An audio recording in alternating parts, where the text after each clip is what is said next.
really kind of like turn off a lot of impulses when you're drawing something. Yeah, I don't know. You pick your battles. So what battle were you picking when you did the Blacktron zombie?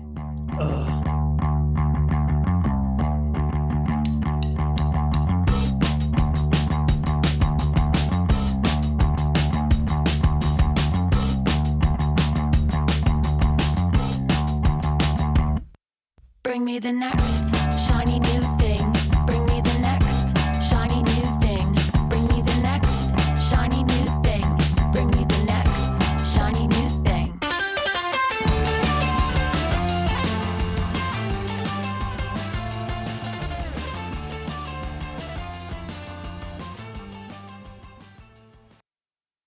So we've kind of dumped into like 3 different other things I want to dive into, but I'm going to take it back a second, going back to scarcity and limited edition figs.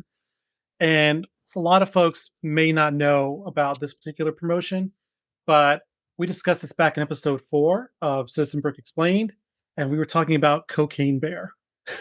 Yeah. My question, I'll let you explain what it exactly was, but I also want to follow up with how did that promotion come to be? Did it accomplish what you were hoping for? And do you have any thoughts about why nobody's publicly shown off their stash?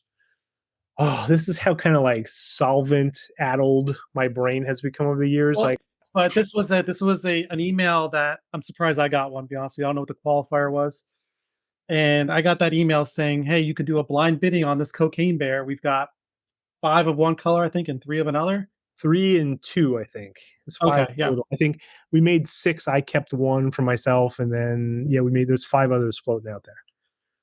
So this is what like keeps me from being a super successful rich business guy. It's because even though something is a terrible idea, I want to do it because I just want to see it. It makes me a better artist than businessman, I guess. It was just a funny idea. I thought, it'd be funny to print cocaine on the nose of a Lego bear. But that's great. It's just the hard part was bidding for it. Yeah. So we said, like, we can't make 500 of these things or 1,000. Those bears cost like $35 a piece. So I said, all right, what if we just make like 5 of them? And honestly, I couldn't justify making any more because it was just too much of a spend. So we made a couple of them, thought they were funny, and said, like, all right, as much as I don't like making like a VIP circle of people, there is kind of like a tier of people who really want to have very rare CB items. It was weird. Like the results of it were surprising. There was not like everybody's bids were pretty much in the same zone. It's not like one guy was like $10,000, everybody was only like a couple bucks within each other. So the guy who won and the guy who didn't win were only a couple dollars apart. But it was I don't know, just a little experiment to see if we could sell stuff that way. Yeah. And Kerry, what was the latest rumor on how much someone spent? Oh, I don't think I really heard, to be honest. I just heard like, oh, I bid this much and I didn't win it. So I can't remember. I thought we heard some exorbitant amount of money. I can't remember. No, there was nothing. I was kind of hoping somebody would say $10,000, but it was not. Everybody's was pretty close to each other. Reasonable. It was good to see that, like, there is definitely a point where someone's like, hey, you know what? I do have to make a car payment this month. I'm not going to spend, That's what I did. I set a threshold and I was like, I'm out. That's fine. That actually gave me great faith in the community. You could potentially. No pressure, Joe. Oh, go on, sorry, Kev. Oh, I was just going to say you could potentially get a $10,000 offer for the one that you still have. I'll deliver it to your house on a platter. Okay. Spring Breakers went for $7,000, right? So, man, that Spring Breaker set, I don't even have one of those. If I could do it all over again, I probably would have made a couple thousand more of those. You never know. I just wanted to touch on that one because we were talking about scarcity and rarity. And speaking of let me make more. There was one, like, an idea, and I don't know if this is ever going to come to fruition, so I'll spoil it now. I had an idea that I was going to hand set 1,000 Swarovski crystals onto a minifigure with tweezers and a microscope. Like I was going to make a ridiculous like 90s rapper chain, kind of like giant crystal covered minifigure. but I can only do that once. So like, all right, I have one of a kind. Who wants it? Or like cast something in some precious metal. So there are some things that I just can't make 1,000 of, and does that mean that they shouldn't exist? Maybe you just make some things that are just super duper top shelf. Oh, no, I totally agree. And you Yeah. said there's a certain tier, and that's something I've addressed multiple times in the podcast. There are tiers of collectors, whether people want to admit it or not. I think it's like anything else, right? Like I routinely fly, and I never fly in first class because that's just out of my grasp. Like some things we're going to make, they're just going to be for a certain clientele. But I think no one could really accuse us of only playing to a higher clientele. We always make cheap stuff. I want kids to be able to buy our stuff. We always have like different tiers of products. You might not be able to buy Cocaine Bear, but we haven't changed the prices of heads that we sell in like 13 years. You know what I mean? So there's ways to access it that doesn't have to necessarily be like the super gold plated first class edition kind of thing. All right. So this is a big question that we've had a lot. And was there anything you ever wanted to make but was too crazy, even Citizen Brick? And the reason I ask you this is because you previously had a visceral reaction, and at the mere suggestion of injection molded sex toys, saying it was too risque and you weren't going to do it. And now we have Boner Wonderland with a mail away dick. So is there a limit to what Citizen Brick will do? Or do you feel you've peaked? So it depends if you mean. Oh, do I feel like I peaked? Yeah, this is where No, that was not a dick pun. this is where this is where I announced my retirement. No, there are things that are like production limitations.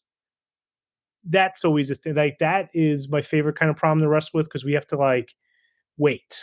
A lot of times we'll make a thing and then a couple years later, Lego will come out with that part in that color that I needed at the time. So sometimes I'm waiting for Lego and the parts availability to catch up with what we want to do. Sometimes there's like a technical challenge we have to figure out how to overcome, and that's what's keeping me from doing something. I'll tell you now, like a lot of the ideas that I've been sitting on for a long time, we're getting to do now because we've kind of like have a little bit more money to put towards injection molding stuff. So we're making a lot of things that I've always wanted to make now. It just took time to get the momentum. Infrastructure. Yeah. But if you're talking about content, is there anything we won't do? I think I've said before that we have a very kind of bawdy sense of humor. I'm very much like a teenage boy at heart. I think emotionally, my maturity level is kind of arrested somewhere around 8th grade. So you're in good company, Joe. Don't worry. Yeah, I was gonna say. Yeah, I think I found my people, but we don't do a lot of stuff that's like, we don't do hateful stuff. I don't think misogynist stuff. We don't do human misery, I think that's the line for me personally. Like we've already talked about, I've talked about elsewhere with doing military stuff. Like we won't do Nazi, I don't care how historically accurate something might be. I'm not putting swastikas on a minifigure. That's crazy to me.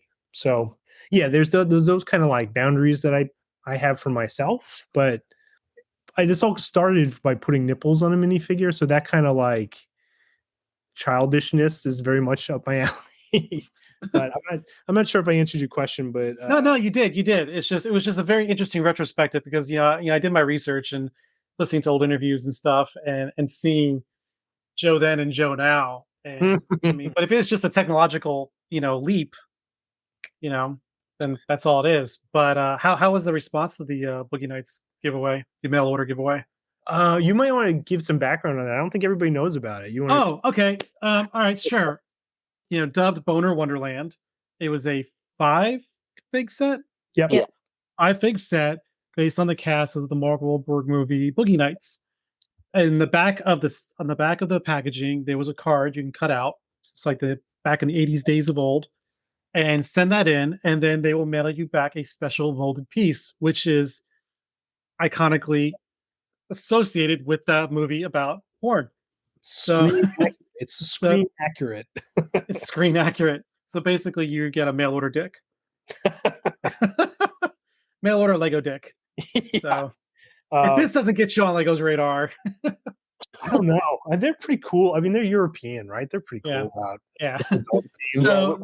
We're all depraved over here. Don't worry. There's already been some really great mocks and fig barfs using the piece. Like I said, I saw what Zach did with your sig fig. Yeah. You touched on it. Like, to me, I didn't touch it.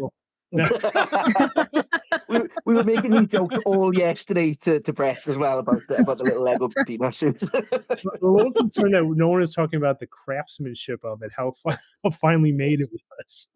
Well, I actually asked. It looked almost like there was enough room for a minifig hand to grasp it, and I wondered if it was by design.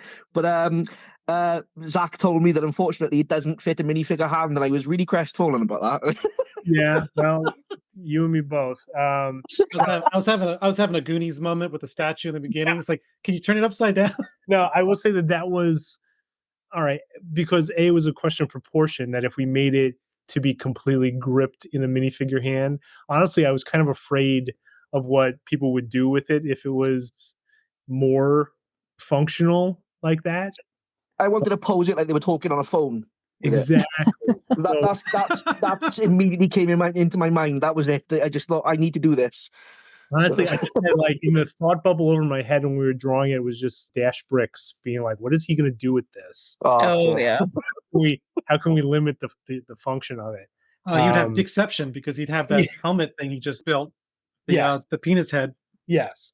So I think there was a little bit of reserve on my part. But also, to me, the real joke of it was what you mentioned was the 80s clip out coupon where you had to kind of like, well, wait a minute, I got to open this package now? I got to. That's great. And so there you are, good business. Now you're getting people to buy 2 packs. That worked less than it sounds like it would. But there was definitely people who were just like, you could see them struggling with like, but I don't want to open it. I'm like, well, therein lies the tension of the moment. I rip them open all the time. I think toys. And you said you don't do misery, Joe. So the whole thing was kind of like a little jab at our kind of like overly OCD collectors who are like mint gem condition, A+ condition cards or whatever. And some people did buy 2, which I don't stop them from doing that. That's great too. But that was the exercise I wanted to see if we could do, because I remember the heartbreak. Well, it was different when I was a kid with like Kenner Star Wars figures. I mean, I'd rip those things wide open immediately. So, but I do remember that mailing in something and waiting for something to come back in the mail. And I got to tell you, like the first couple weeks after we released it, I would get a stack of mail on my desk in little carefully handwritten envelopes with like a crisp $5 bill in it. I turned to somebody at work and I was like, this is how you run a mail order business, where you get a stack of cash that comes in every day. It was really like what I imagined a mail order business would be. So did anyone get smart and like send you like $5 in pennies or? No, somebody did send me a mail order, a money order, which I cannot figure out how to cash in. I don't know what to do with it. We should have put like, or interesting trades accepted. Like I was kind of hoping to get some foreign currency just to break up the monotony of it. But next time we'll do that. I'll happily send you some British pounds for one if you want. Sure. I got some podcast torsos. Yeah. We've done that in the past too, where you trade in somebody else. Somehow, I think I've talked about this before. We did a stunt early on where if you sent some other brand's military torsos, we would trade it out for a Citizen Brick one.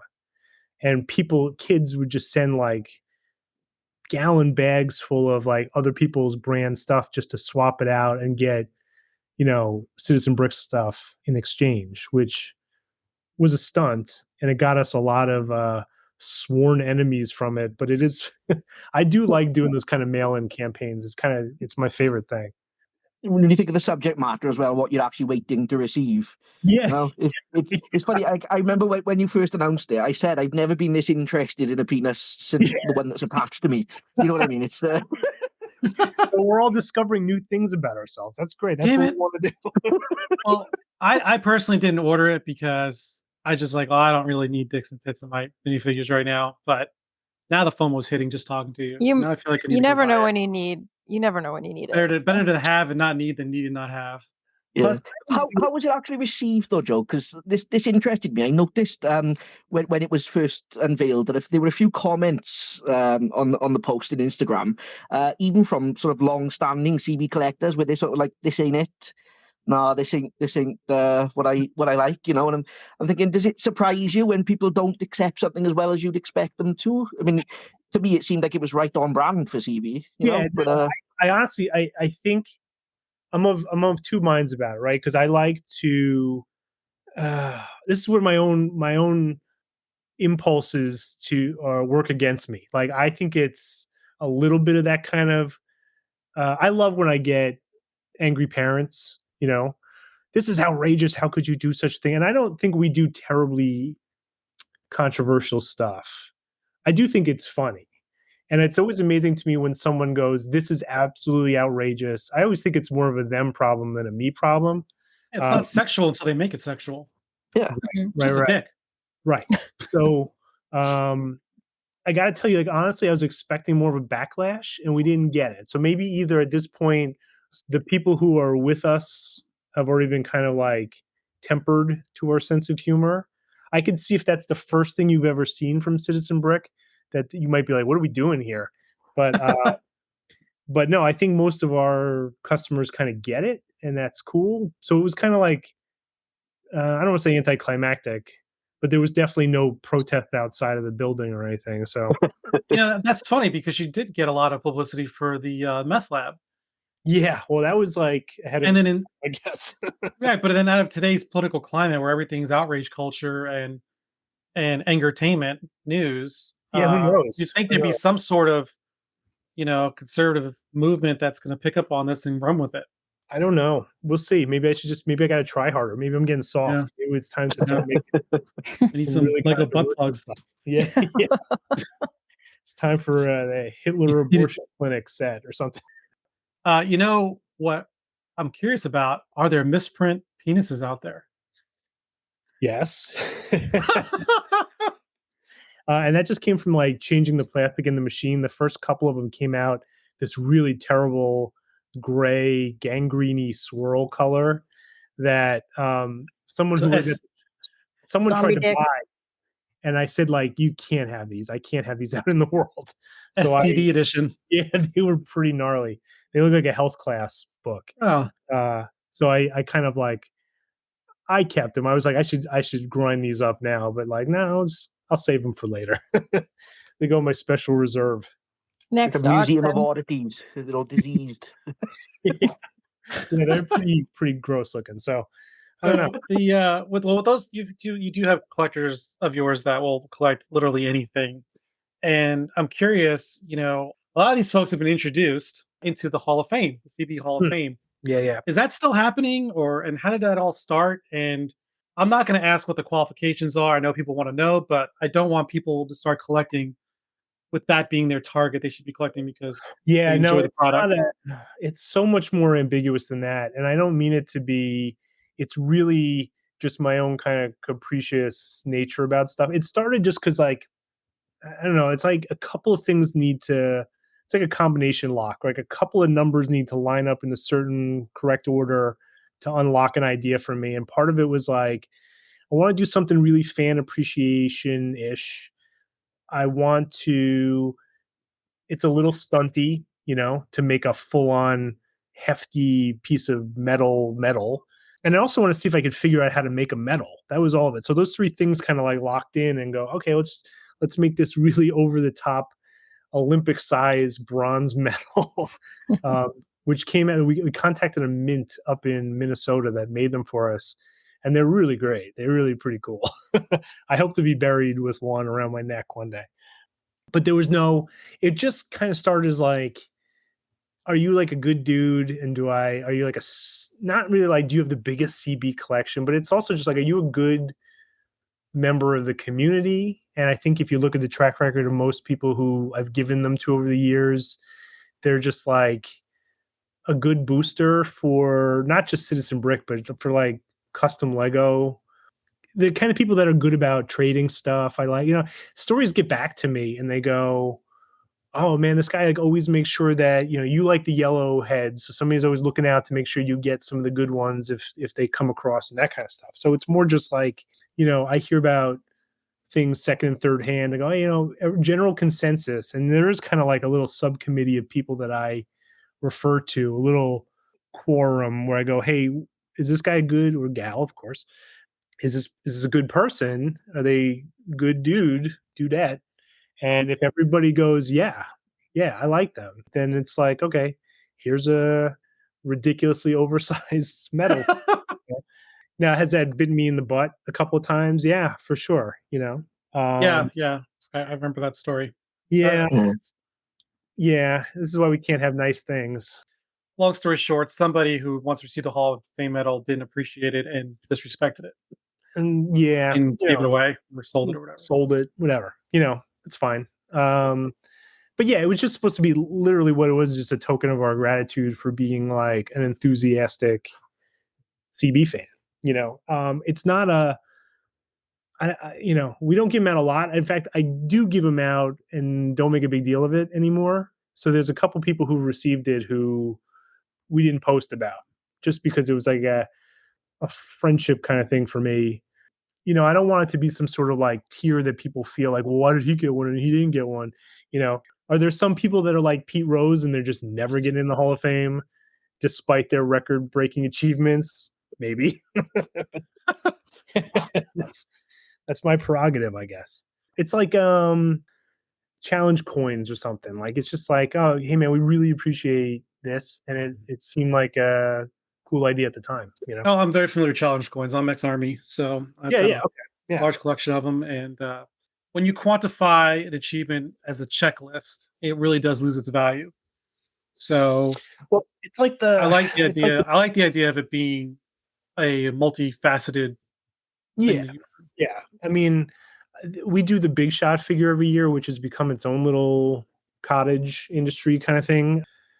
That's the thing that's kind of like, for anybody who doesn't know what we're talking about, at the end of the year, well, we used to, I think like 7 or 8 years ago, we just sent out a figure that said big shot, you're a Citizen Brick big shot, and it had their name on it. So it was like a customized figure, like, hey, thanks for spending, I forget what we say, a large but perfectly reasonable amount of money on Citizen Brick products. And people really want to know, like, well, what do you got to do to get one? Well, I don't know. It's, maybe like $1,000 or so. And then people go, well, I spent $998, but does that include shipping and tax? Because then I'm over $1,000. And it becomes this like barrier that people really. Oh, I spent $300 at Brick World. Does that factor into my account? I mean, it should, right? Like, but I'm a terrible accountant. You know what I mean? So I do the best I can. I don't really want to like snub anybody. And it's really not like, I don't want it to be like a carrot we're hanging out in front of people to get them to spend more money. It was just meant to be like I thought it would be super rad if you just got something in the mail kind of unsuspectingly, just, oh man, look what they just sent me. It's got my name on it. Like, I thought it was just a cool thing to do, but now it's become kind of like a little bit of an expectation. And we certainly want to reward people who spend a lot of money with us. That's certainly like the root of, what keeps the business going, for sure. So if anybody feels like they earned one and didn't get one, we certainly don't want to snub anybody. Like poor Billy certainly, besides being a Hall of Fame Citizen Brick guy, didn't get his big shot figure because we sent it to the wrong address. So I owe him one, So we certainly don't want to like not include anybody who should be included, but it has become one of those things at the end of the year that suddenly is a pretty big chore to manage. You start seeing the comments on Instagram. You start printing those yet? When are those going out? It does feel nice to receive one. I mean, I managed to qualify for one this year, and I was so happy just to, I didn't spend that amount just to get it. It was nice. It was like, oh, there was one in the box.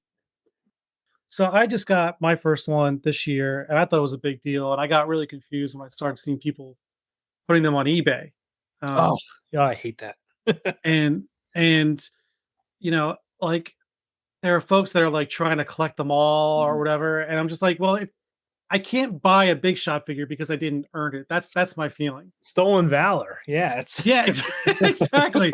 And Yeah, it's just something I feel like you have to earn your way in, like, You know what? Yes, that'd be my impulse too, but also I completely understand a completist wanting to complete a collection.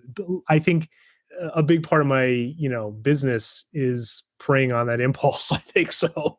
I'm certainly not going to say no to somebody who needs to kind of catch them all. If that doesn't bother me either. Who's selling it? well, their name's gonna be on the package. They Yeah. conveniently blur that out on eBay. I don't blame the people who buy it as much as I'm a little hurt by the people who sell it. This is my gift to you. I appreciate you. They go for crazy money too. I think I saw some going for about $700, $800 the other day. Oh my God. Okay. Well, and you know what? That honestly, let's be real. People have things that come up in life and they need quick money. Yeah, no, I don't really care. I've said this No. before, like, it's yours. I don't care what you do with it. I do try to and this is an interesting point that when I told some people they seemed that this was interesting to them, there were when we did the Visible Man figure a couple weeks ago, a lot of people putting them on eBay immediately, like within Yep. minutes, right? And I had seen that before, but not quite to the degree that it was before. And to me, trying to list something on eBay before I even send it to you seems egregious to me. It happened with Turtles as well. It was With going the for a Turtles. grand. Well, that guy in particular, I chased it down and said, like, I canceled his order. And he said, well, why'd you do that? I said, well, you've never bought anything from me before. You're not a collector. You're just kind of like, You're nicer than me. I would have just said because you're a big bag of dicks. Yeah, maybe. I mean, I did my homework. If $5 in an envelope, you too can get a dick.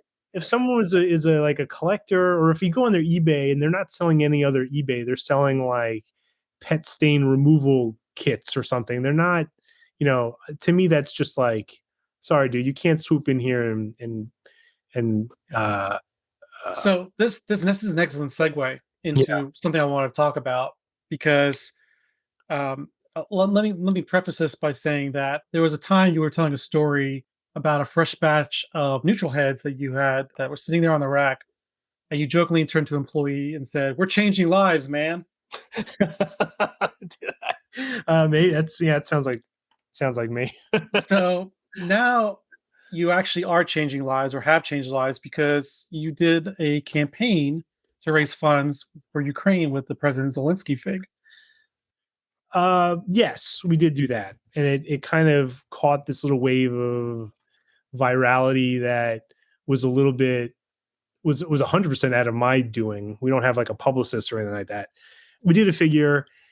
It got posted by the Ukrainian Instagram, the official Ukrainian Instagram account, which I couldn't believe they even had one at that time, which attributed it to Lego, which is really the that's the real ignition point of the whole thing, because now, it looks like Lego is taking a partisan side in a armed conflict or whatever. So it could kind of got spiraled out of control from that. And next thing you know, I'm on Fox News doing like, Fox and Friends or whatever. So it was a really crazy week. I got a bunch of Russian state-sponsored death threats. Kind of, it was just like a crazy week, But I do want to say, talking about stolen valor, that at the same time, before that and long after that, and currently, Dan from Brickmania is doing constant Ukrainian related stuff. Like, we did one little goofy thing and we got a lot of press for it, but Dan's been like doing the work for real, raising a ton of money for that cause. And that's worth pointing out. I don't want to take any more credit that might be better given to those guys at Brickmania, because they're doing it for real. We just did a one-off. Right.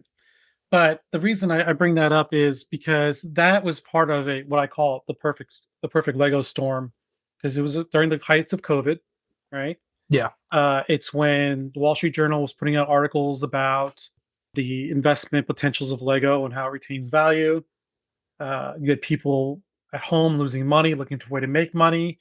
And then here comes this $100 President Z fig that was getting international attention.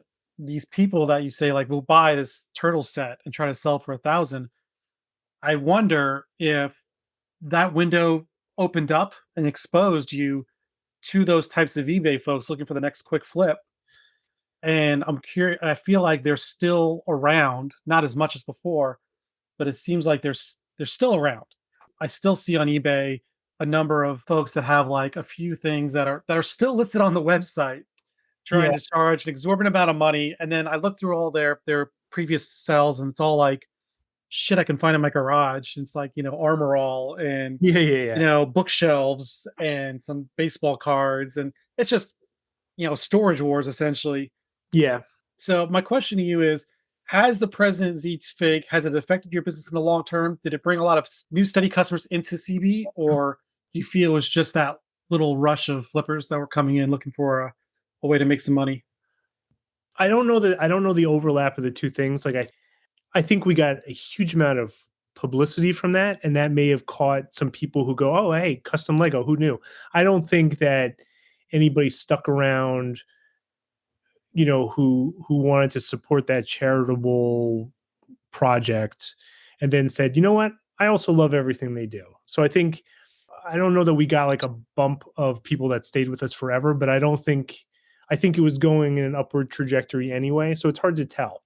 You make an interesting point about those eBay guys being like, all right, well, we know that like Citizen Brick is, a brand we should kind of orbit around, hoping that we can flip their stuff for money. I don't really know how that works. That seems like a tough way to make a living, if you ask me. But again, this goes back to the original point. Like, the only way I can neutralize that is try and make enough for everybody who wants one. And then maybe, people selling stuff that's still on the website. That's kind of like buyer beware, though. You know what I mean? Mm-hmm. You should come check our website and buy from us before you go on eBay looking for stuff. Absolutely. And I've seen plenty of times experienced collectors go through and someone would post their story saying, I'm looking for this. And they're like, well, you can just go to the website and get it. Yeah. Or like, Dash or Sket on Facebook, someone's posting, I need this fig, and in the Citizen Brick, Facebook group. And they're like, okay, here's a link. Don't get off eBay, or you're overcharging, dude. It's still available. For sure. If I can make a point about this, because I want to kind of head off what could be like to that point. Like I said before, like a lot of things we do or don't do is because of the limitations of just like having the right parts or having, we don't do it with kind of like people's investment portfolios in mind, for sure.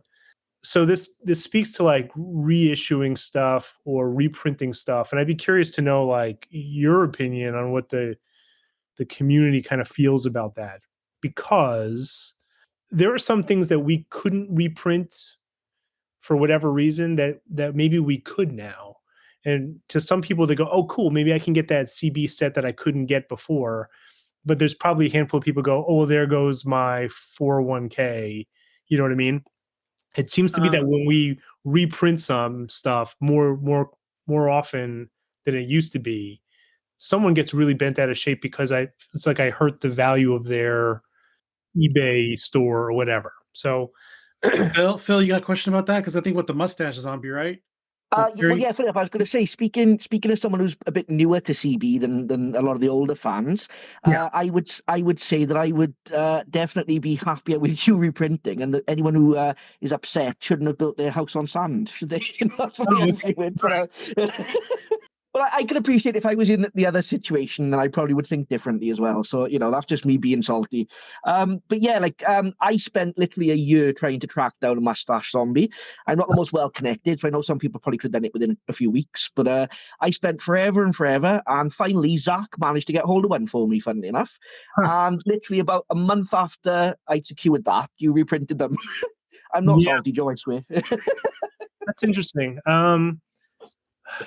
Pad printing, part of the one of the features of it is that the printing plates, the cliches they're called, you can get like 50,000 impressions out of it. So us doing like a run of like 100 figures or 50 parts, whatever, is like a really terrible use of the technology, Mm-hmm. So I have this like 500-600 pound file cabinet full of these metal plates that are just kind of libraried away, that could be used to reprint stuff if the conditions were right, if the demand was right, if the parts were there, if there was an appetite for it, if I felt like reprinting something was a good idea. I will tell you that that mustache one was kind of part of a library of stuff. Man, like people who like zombies are always asking for us to make more zombies. Well, the easiest thing we could do is to go back and do one we've already done the art for and made the plates for. That's the fastest way to get something to market, right? Absolutely, yeah. And then one of the things that I was really, when I realized this, it kept me up at night for a couple of nights staring at the ceiling, is when I looked over the year's numbers, I realized that 40% of purchases last year were made by first time or new customers. So, Wow. so there's a lot of people that are fairly new to Citizen Brick, and I don't just look at it as like, well, I could sell them the same stuff again, but it's like I have to kind of like get more stuff on the store. I got a lot of people who showed up to the party and they're looking around for the beer and the chips. You know what I mean? So Yeah. Plus, it's very hard to get hold of the older stuff, so it is nice to have that opportunity. You know, I mean, it's the aftermarket for CB is like the Wild West. I'll never get my head around it. One person, it's like they say, you know, one man's trash is another man's treasure. Yeah, You could have one person offering you something for $10, another person wants 150 for the same thing, totally. and you know, it's so yeah, that is nice. It is nice to have that opportunity. And I promised I wasn't going to make 100 fangirl requests at you, but because you brought it up, the panda torso zombie. If you could bring that one back, I would literally fly to Chicago and kiss you. Which one? The panda. You know, the one that's always on my picture. Oh yeah. I've never seen one for sale. Even it's that hard to get a hold of. So if you ever bring that back, Joe, I will love you forever. Well, that's the thing, right? Like you want to, you know, is it? I don't like people being bummed out, be like, hey man, I paid a lot of money on the secondary market for this thing and here it is again. I would say I can't control all the variables. I would say if you find yourself paying 50 times the original MSRP price for something, unless I've explicitly said it's not coming back, I think you're paying too much. I was gonna say, isn't that just the game? Yeah. Isn't that just the game? Things get reprinted. And you should just have some patience. There's plenty of other stuff to collect. Yeah, I'd like to reserve the right to, like, if I feel like I can do it and it would be met with a lot of enthusiasm, then I would reprint something. A lot of it is the packaging. Like I was looking through the warehouse of packaging because I have to buy packaging by the thousands. Like I think when I make a card for a 3-pack or a 5-pack, I have to buy like 5,000 or 6,000 of them. And we only make like 500, 600. So if I was to reprint, you know, I'm not going to mention any names in particular, but if I would reprint something, it's like, well, man, I already have the packaging and I already have the plates. And the only limiting factor was this part. And now Pick-a-Brick has this part. Okay, that's like a green light. We can redo this pretty easy. And 90% of the work is done. And I know that there's like 40% of my customers didn't see it the first time. So that's kind of like, give me a good reason not to redo it if we can. It makes perfect business sense at the end of the day, doesn't it? You know, if you've got half the stuff there, you're going to minimize costs as well. And you are out to make money at the end of the day. That's, you know, part of it. So I will say it's not, I don't do it to deliberately scuttle anybody's like collection for sure. You know? No. Yeah. Oh yeah, I mean, don't get me wrong. I say I'm salty. I'm joking. You know, I accept the game for what it is. It's just I came in so late to the zombies. I mean, I've been collecting custom figures for as long as you guys have been around, but I was strictly superheroes for years and years. Yeah. So I always had to sort of see Citizen Brick stuff and think, oh, that's nice, but I have to sort of kid myself I didn't want it because I had this limit. So you know, only 2 years ago, or less than 2 years ago, I got into the zombies, and now it's just such a daunting task. I mean, I've had so much luck in tracking things down. It's been wonderful. Brett's been helpful. Kerry, all the co-hosts have helped me track stuff down. But yeah, it is daunting, definitely.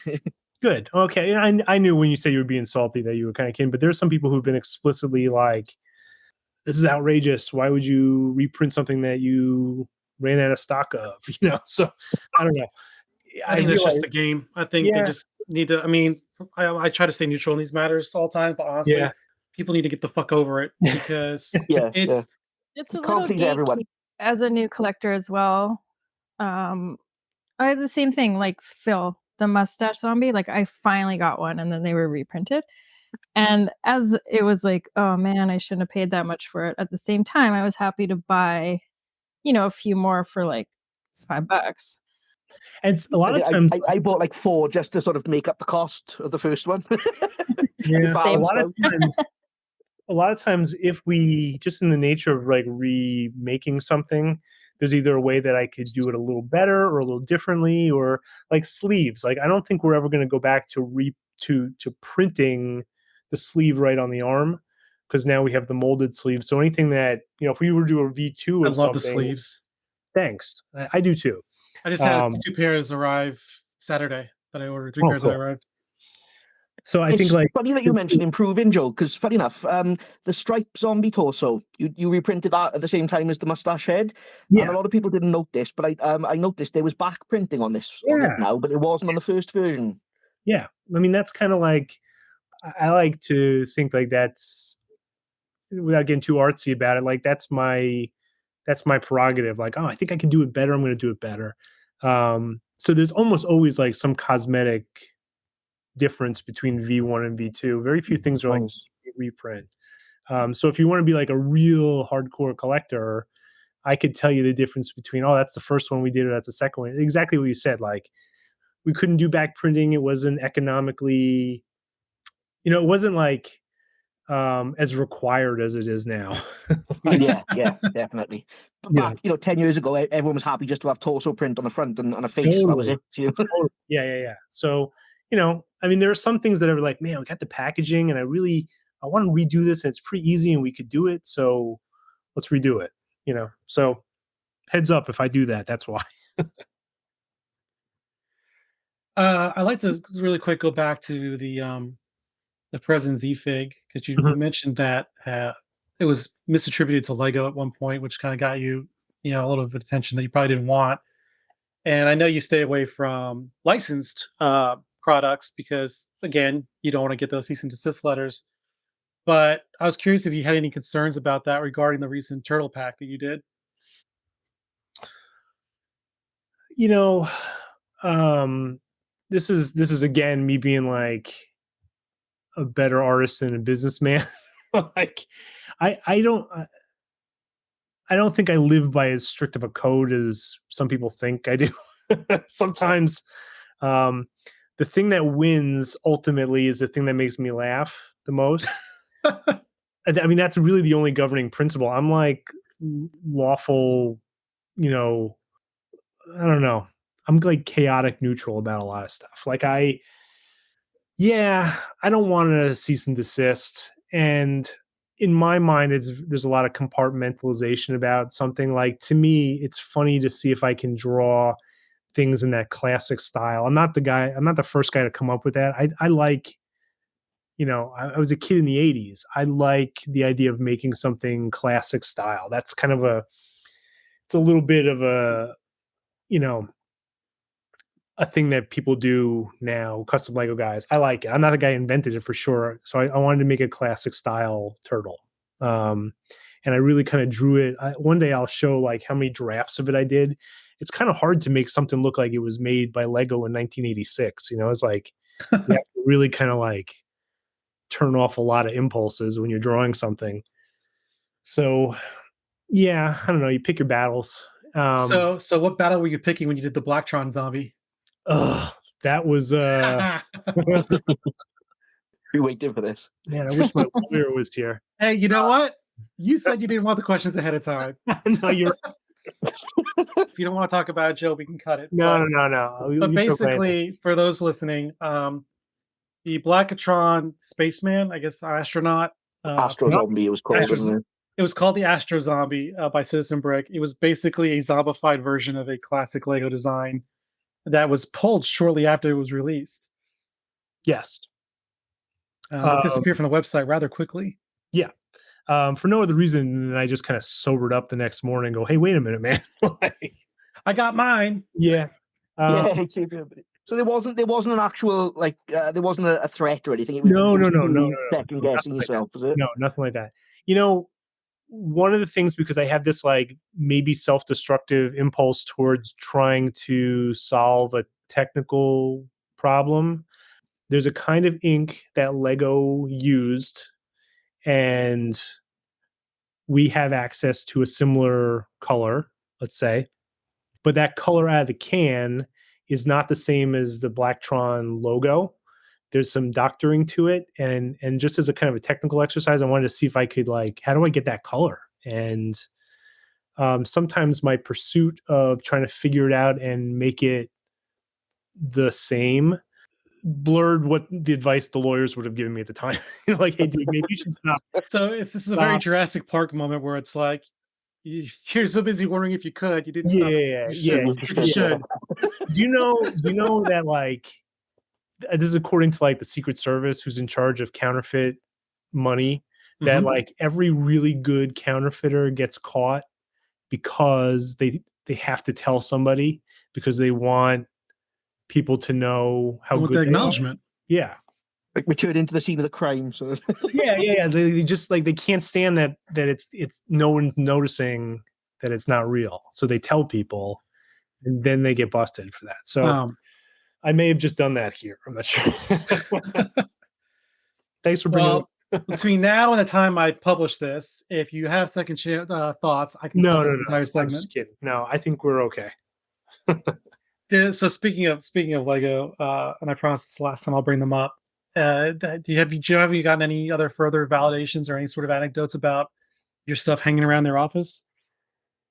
Yeah, I met a Lego designer pretty recently who, definitely likes our stuff. That's cool. I mean, you always hear where these bands are like, oh, he's like a musician's musician. You know what I mean? Larry's like, he's a guitarist's guitarist. Like, I'd like to be a Lego designer's Lego designer if I could be anything in the world. The man of the people. Yeah, no, I enjoy our freedom more than anything else. I get asked that. I don't get asked as much anymore. People say like, oh, are you going to go work for Lego? I'm like, it's never come up, I don't think my portfolio is really, would get me an interview with Lego. It'd be a fun resume to look at, though, wouldn't it? All fairness. Like right there in the front. Here's my GIMP. Yeah. Here's the penis. Yeah, I don't think I'd last too long there. I think there'd be too many things. I think I got more freedom than I could ever get there anyway. But like I always do, I'd like to go on record as saying I'm a tremendous fan first of the Lego group and all of their fine products. That this is all born out of a true and earnest love for what they have done since I was 10 years old. I've been a Lego fan. Yeah, I just like listening to Billy's podcast previously when you were on, and I read a couple of articles. Every time you sort of mentioned your reasoning for getting into CB, it seemed more to do with the fact that it was about tackling this new print medium that you hadn't worked with before. So it was very much an artistic thing more than much mention of Lego fandom in itself. But you mentioned earlier that you do buy custom figs yourself as well. So obviously I'm assuming there is an actual fandom there. It's not a case of, you do this shit all day, you don't want to go home and do it again. No. That's a good question. Yes, no, I'm a Lego fan. I'm a very novice builder, and time doesn't really allow me to I don't get to play with Lego as much as I would if I didn't work all day long. It's a good question. But it would be really cynical if I just made Lego figures all day long and didn't really like Lego that much. I really do. And I'm preoccupied with the custom Lego world, both as kind of like a maker in that space and wanting to kind of I'm not a super competitive person, except in this very narrow universe, in which case I have a very real competition in me. But yeah, I see what other people do and I go, oh man, it's really great. And I'm a fan of what they do. And I want to immediately make something better than it, if that makes sense. It's the truest form of flattery that I can muster is oh, I like that so much. I want to destroy it now. Do you get a chance to tour the facility when you go to Brick World or Brick Fair and see all the different creations and whatnot? I do it before hours. Yeah, I go in very early and look at it quietly. And I'm really, I realize how not good at building stuff I personally am, and that's something maybe when I retire, I'll get to spend a little more time with. Yeah, it's amazing. It's amazing community of people. I think Lego should count their blessings that their fans, it's like having a sports team where your fans could beat your team. You know what I mean? I think there are better builders outside of Lego than Lego could ever hope to employ. If Oh, that absolutely. yeah. Oh no, Yeah. recently I was just having a discussion about that Hulkbuster set that came out, and someone did an alternate build of it using the exact same parts in the box, and it looks so much better. It looks 110% better. That's crazy. And we all know, at least I think I'm aware of that there's like real pragmatic concerns about that. Like, oh, well, we can only use this many parts and they have to be from this, like there's like fiscal limitations to that. We know that they don't get to design stuff limitless, Correct. but to do it with the exact same parts in the box, that's kind of like a real spike in the ball. Yeah, I'll send you a link. It's really That's really good. Yeah, I mean, it almost makes me want to drop the $300. It was on sale for Prime Day. I almost bought it, but I was like, yeah, I got Brick Fairs coming up. I need to save my money. yeah. I have a room full of unopened Lego sets that I cash in my VIP points, and some people trade for stuff for me. And it used to be like I was buying and let my kids play with them, and now I don't let them even touch it. So it's kind of like saving them for me for later. We've all got a pile of shame. It's, Yeah. it's Yeah, a rite of mine passage. too. Yeah. It is good. It is good to hear that though, because obviously, the price of your fame is that you'll get weird strangers from over the ocean like me wondering these things about you. But I've always wondered if you go home at the end of the day and think, "Oh, that shit's for nerds," you just, No. But I will say that like the majority of it is like the fascination with Lego for me has always been what a clean petri dish it is. Like you can make anything out of it. It is just like the vehicle. the possibilities. Yeah. Limitless possibilities, right? And I think the minifigure is my kind of where I've zeroed in on that is it's such an easy mark. You know what I mean? Like, oh, there's so much to do to this little guy that they're not going to do. And that's kind of where we come in. Okay, so that wraps up part 2 of our interview with Joe from Citizen Brick. Part 3 should be out relatively shortly right after this one. I'm editing back to back, trying to get everything out right ahead of Brick Fair so you have something to listen to on your commutes. As usual, all the show notes will contain any relative links to both co-hosts, the guest, and myself in case you ever want to show your support, buy me a coffee, and help keep this show going. Once again, you are never obligated, but it's always appreciated. Till then, take care of yourself and each other, and I'll see you soon. Take care. I want you on my rack. I want to make you ring. I want you to unwrap. I want to pull your string. Bring me the next